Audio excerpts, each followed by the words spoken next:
Pokemon has officially announced that they've printed more cards than ever before in 2023. How many cards? Nearly 12 billion. And in the history of Pokemon's more than 27 years, they have now printed a total of 65 billion Pokemon cards. But that means that almost 20% of all cards ever printed were manufactured in the past year alone. That is an absurd amount of cardboard. And naturally, many collectors and investors are scared by these enormous numbers. Because how can the Pokemon community possibly absorb this kind of supply? And so, everybody believes this is the sign of the death of Pokemon. But I believe there are actually 3 reasons that this is a great sign of what's to come. Ladies and gentlemen, welcome back to the TCG Buyers Club. My name's Gray, I buy cardboard, and I make collecting and investing in Pokemon cards simple. These new numbers come from the Pokemon Company's official website, where every year, at least for the past few years, they've updated their total figures indicating how many cards have been produced in the history of the company. With the latest update, these numbers have increased by 11.9 billion cards. And with 9.7 billion produced in the prior year, this is a substantial 23% increase in the amount of cards being manufactured by the company across the entire world. And these numbers have a tendency to shock collectors and investors. And for good reason. The value in collectibles like Pokemon cards is rooted in their rarity. And clearly, with 12 billion cards produced in the single year, these things can't really be rare, can they? And yet, despite this reaction, Pokemon cards have continued to do what they always do, which is appreciate in value. Just look at the end of the Sword and Shield era when Pokemon first started producing more than 9 billion cards a year and caused a small uproar among the collecting and investing community. If these print volumes were really an indicator of the death of the hobby, then why are sets like Chilling Reign, Fusion Strike, and Lost Origin harder to find and appreciating in value? I'm not even going to talk about Evolving Skies because you already know how popular and expensive that set has become. So today, when we've hit an even higher print volume number, do we really think that this is the time that things are going to be different? Let's get into my 3 reasons why I think this is actually an incredibly positive sign for the hobby. First, these print volumes are created to meet demand, which means that demand is as large as it's ever been. Because yes, these print volumes are intimidating, but they're necessary because the Pokemon Company has to meet demand with their print volumes. And the reality is Pokemon cards are being bought by more people and in more volume than we've ever seen before.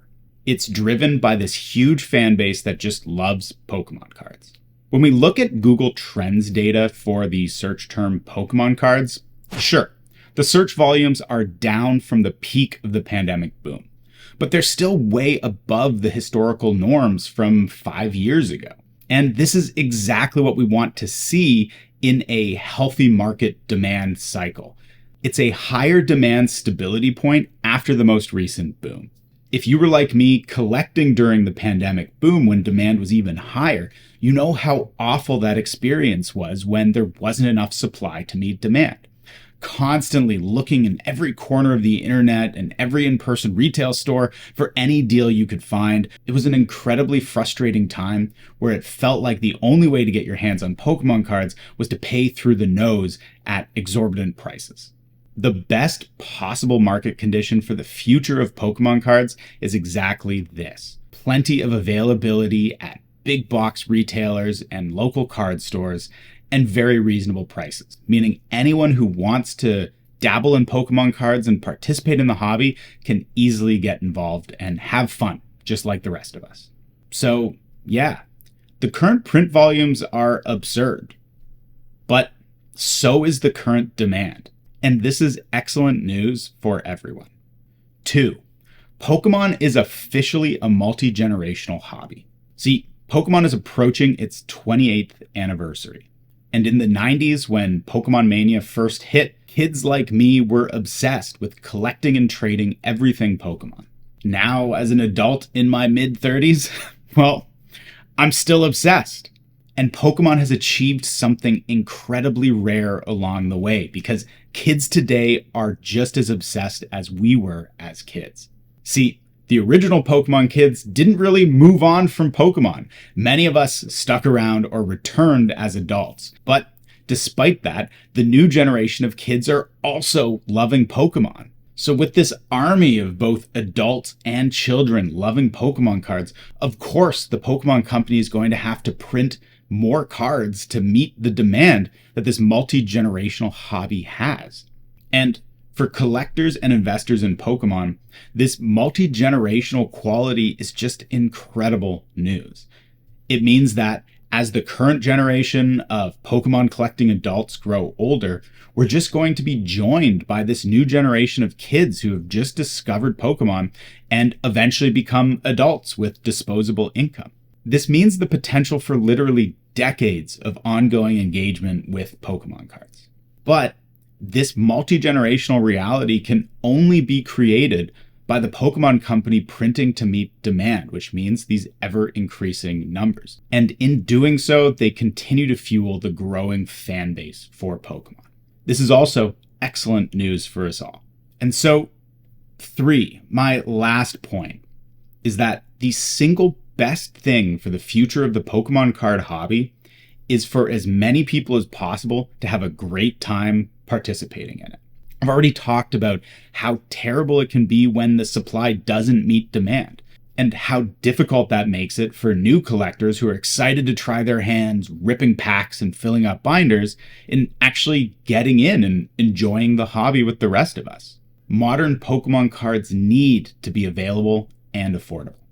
And that's exactly what these print volumes are designed to do. And I think we've already seen this play out in the Scarlet and Violet era, where cards have been more affordable and available than they had been in years, on top of being some of the most fun and beautiful collectible card arts we've ever seen in the history of the hobby.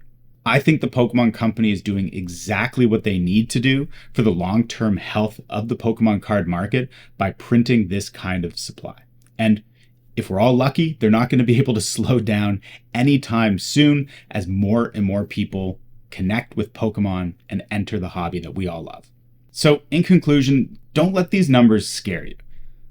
As I hope I've demonstrated, while they do mean Pokemon cards are not nearly as rare as we might like to think they are, it also means an incredible number of things about the hobby and is a necessary step to continuing to build and maintain growth in this thing we all love so much. And so I'm excited about this news. These numbers are amazing, and I hope that we'll continue to see them grow year after year as Pokemon continues to grow in popularity with it. So please, if you like this video, give me a like and subscribe for more content and analysis just like this. And as always, thank you so much for tuning in to the TCG Buyers Club. My name's Gray, I buy cardboard, and I'll see you in the next video.